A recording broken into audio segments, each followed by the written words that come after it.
Meche todo mitole mikudo lewenu. Egbe insidi gbe azan ko nukwa izengo gbedo zo suome. Mime agbo kwegbe tonle minado mino mime odo asu alu mime odo asio. Mimolo jiro homesin debu kunde milo egbe si azan gbe o. Mina molo jiro mime kujeta gbade wa yo FIFA kele na tin milo egbe. Weme maka odo asu alu mime odo asia. Minado no kumlo jiro egbe si azan gbe suo. Ana molo jiro emina momede bo me osin na je mi tonji. Ekun kana nyina no o. Ni ekaya akwesi akpakwe meladonu ekumlojo ani tunojo igbesi azangbe ro ni blo dede town akwesi zansi akpakwe mama ove pede na denu ila mena no ganji yo si akpakwe yo meladanu ekumlojo ta feme na suponwe onu nu chikono wani tekun gboje mama agbedo bloji bi na phone e ko mi de obi jan yo ta feme jena so imlayin bo kana don lo pomi to en beli le do jiro mena tuno jiro azome o mina blo dede mama khomesi na wa mi de ko azogbe mi ton lepo tenti ekran hojo hode ya wani ya ode tasi numo kotome we kun akana zamba dagbe na tinwe yo ewe konukun aizengo ewe anantizan na ja hodogun gba ne mime kan agbozuka metombo do asu alubodo asio edo jiro eniten kombo jo asimetondo pede alo injo asu metondo pede amo we debunu enado ando guleton we debunu ando chochochoro kudo ton eroje kun dagbe nume o lopo mi to kan toro le mi na do mi do we me ma do asu alo we me ma do asia mi na do no kombo jiro anakpemede meme mokoton ekun nu jonde o ekun imede ba na do confiance ro tuton do wan yin hode kan me mokoton ni mi ka so akwesi apakoyo mi na do no ekun jiro akwesi apakoyo mi mo je de egbeji ana blo dede do jiro wan yin poro akwepo ekun do mi kiro po wan yin poro azọpọ̀ ẹ̀kúrò dọ̀bì kí ló pọ̀ ohun ẹnu ló dẹ́dẹ̀rọ àpẹẹni ọ̀pẹ́ ẹ̀ka yìí lamẹ́nà ọ̀gá ẹ̀sí àpapọ̀ ẹ̀ mìnàdọ́rin lọ spọ̀ ẹ̀ àrùn bọ́dà gbé náà tínú ẹ̀ azọmọ́ ẹ̀wọ̀ ẹ̀rí sọ́ àkànnà ló dẹ́dẹ̀rọ omi sísìn kó súdó mẹ́ta wẹ́ni ló dẹ́dẹ̀rọ ẹni okòrò wẹ́pọ̀ gbẹ̀tọ́ rẹ̀ kó tẹ́ntì wẹ́kún àkànnà záwọn wẹ́kún wà tọ́ngọ́ bọ́tàrà gbé náà tínú ẹ̀ mímẹ́ ń wẹ̀rọ bùlẹ̀ ọ mìnàdọ́mìnà mímẹ́ ọdọ́ àṣọ àlú mímẹ́ ọdọ́ àṣì ọ mìnà ló dẹ́dẹ̀ lókò mẹ́ sísìn náà wá àṣùpàṣì kó tẹ́ntì wẹ́mẹ́ máa ọdọ́ àṣọ àlú mímẹ́ ọdọ́ àṣì à mìnàdọ́rin lọ jẹ́ ànàpẹ́mẹ́dẹ́ bọ̀mẹ̀mọ́ kọ́tàn ana moro jiro menio ekunka ime bo emikusi tonhao eku ime pomi pohe mi na penu won we ni dia itesi fine bo kana do no ekumlo jiro ani tuno akwesi apakwe ove de bukunde no akwesi apakwe do ebe o tire lebo yo wa akwere reji akweji nwe ba kana tuno jimi na blo dede nu emide do la mena organise apakwe bo emina wuli bo no aso emiton aka wuli bo na aso to yo nu ko ina tinu bo du deji na tinu bo nu ya le bo ja blo nu ya le bo ja wa do ajo to esi apakwe de so eno le bi hwie na enu na pawe we kun akana za we konkun pogo mime kai agasale o mina do mi do mime ma odo aso alu mime ma odo asia mina mo lo jiro emina pe mede boda yin wan me mo koton e ka de so ka do mede vuru presenton me won alele kaka do mo koton ku ja pawe o won ni le ko sin fini we me ka odo aso alu we me odo asio asupa si potenti on FIFA na de kondo pona do mi tenti bo awa jije na tin mi mime ka odo ko mede sin we o mi ma yon blo amina pe mede vo bana jo me mi poro podo bo kana do mi do jiro akwesi apakwe de so mi na tuno mi na blu dede do suona do tagba pede mi do akwesi apakwe bonu mi me kal kansen yo ro pole o mi na do mi do planet yo Uranus so planet mo koton ero di jiro mi na bab na penu ku mi de wu e wa kan dagbe mi e penu ku me de wo e de so nu dagbe yin ni kan azosin apakwe o mi na do mi do jiro dandan me o mi na tuno jiro gbese azangbe o mi kuna do lili de na yin lili do jiro no eglomi na do na blu dandan no e masiblo we debu na do na blu o me mo mi kuno lili mo koton debu do igbe o we kun akana zan we kwiten we go mi me kai kini bo do asu al bo do asile o me na do mi kuno jiro dagbe na tin asupa se po bo kon to pona te bo awajije na tin bo mi na mo lo jiro famille mi ton de mina blogon famille na le klogona ete yo do famille mi de mina le divi kona no mo koton ena ni limiton do igbesi azangbe ko me maka do aso a ko me ma do asia mina do no kumlo jiro ani tuno jiro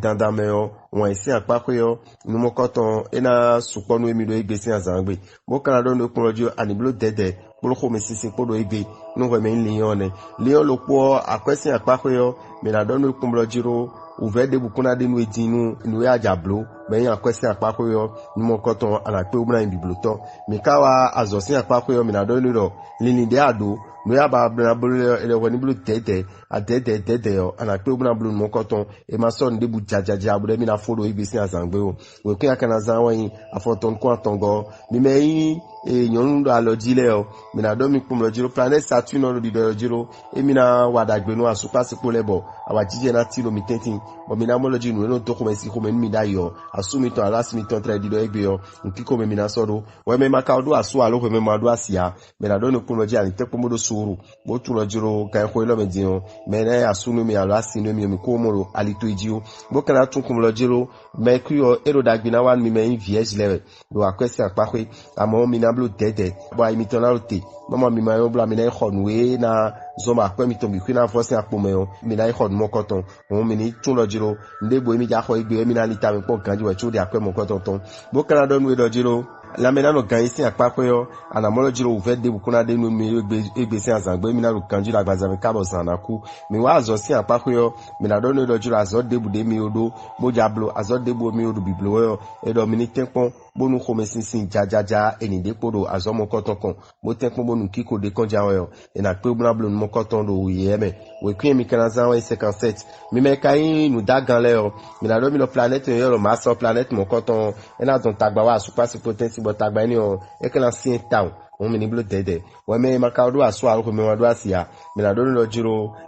ana mo lo jiro e mi na pe me gege de akana pe yo na gbe de bukun ka lo fune lo wan isi apako yo on ko di ma confine o e kan yin akwesi apako yo mi me balance le yo mi na do mi pum lo jiro akwesizan manita me kon akwesizan wutu o no mo koton biblo na jiro mi do egbe e kun kan yin dagbe mi o la me na organize apako mi mo lo ji mi na do sijaji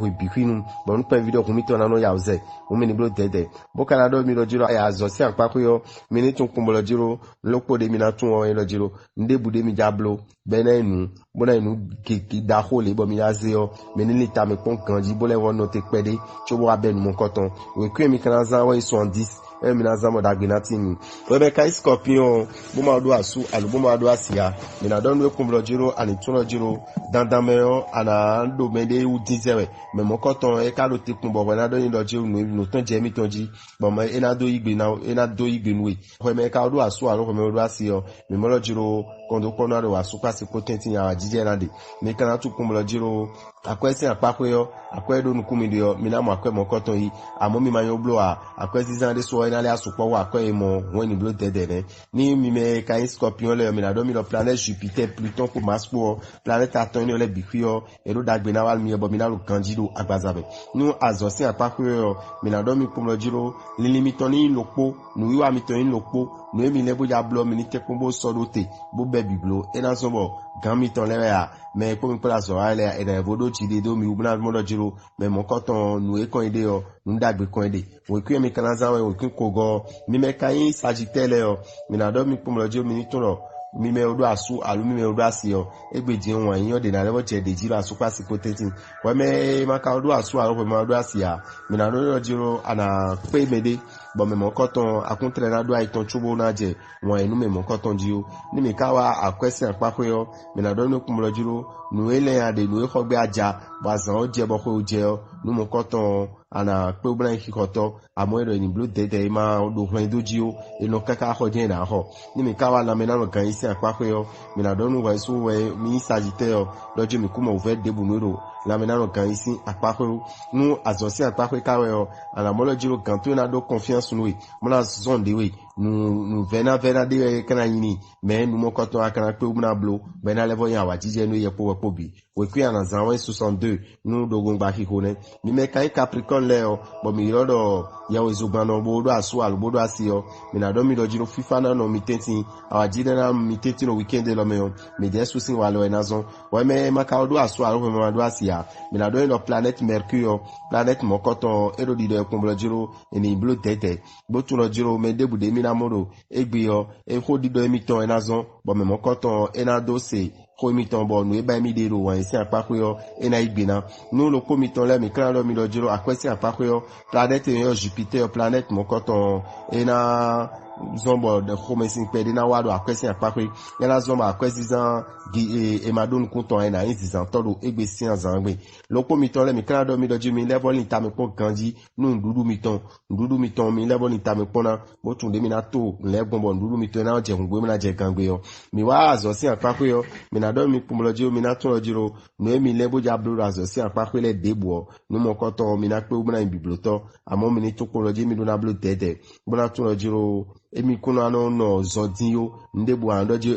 nye kuro na oblo nchele me nye kuro na blo leo elo ni bi ogbeto me ena so mo nuko ina tinu we kun yakana zawo in 13 mi me kai verso le mi na do mi pro we me ma do aso alo we me ma do asia ani tuku mo lojiro danda me yo anadi black pay mende bo me mo koton akanablo dede na do aya ido wa yinu me mo koton yo ekun kana le ayin dagbe nu wede so ni akayin verso bo do aso alo bo do asio mi na do mi kumloji ko me sisina wa mo ko me sini yo ekana yin nu na le aven mi mo mi ni blo dede bo yon khodo ni mi wa kwesi apako yo mi na do me verso kumloji ro ani tunojiro no wiwa mi to la kwesi apako no kiko mi to la kwesi apako mi mayon blo a emi na le akho nu wo akweda po menu mi yo won akho me ni mi jajene ekunka inu dagbe o planet Neptune o ka di do jiro emi na le wono po ha bebe na lo kan jiro agbazame ni mi kawa azo si apako yo nu gege na dio la zo me ton si apako e ka lo ji nkun le bi obo we foton dio eno yon nu me bo nu ko eno tin me won we ni ma jafla nu we de o we kun akana zan we ne go mi me kayin we vile o mi na do mi kun lo jiro sun odo di do jiro emi na no po ha asupa siko le bo kondo konade bo reso ke me yo na supo do igbesi azan gbe we me maka do aso alo we me ma do asia mi na do no kun lo jiro wan isi apako yo ani tu lo jiro emi na pe mede bo me mokoton wan iton ena lidoro aye mi ton me nu lopo mi to e kai poisson le o mi na do mi kun lo jiro ou ve pe de natin mi no akwesi apako do igbe won mi ni blo dede planet Jupiter po irani sopo e ka lo je mi na remi na wa dagbe mi o e la mena lo kan si apako bo mi na lo kan jiro akazaro azo si apako yo mi na mo lo jiro nu ele mi de bo jablo nu ele mi de bo na wa kiki na ti mo na gbo winu e ka lo jiro e ma do ve ni me de o eni onu ko na tin me we kwi mi na zan e we kan de ken we go e we mi na zan mo dagbe na tin mi da me o ravital ndogbe mi blo weekend lo e na fifa no polopo mi ton le e na chen mi. Pour ne pas rater les prochains numéros, abonnez-vous à notre chaîne. N'oubliez pas d'activer la cloche de notification. À bientôt!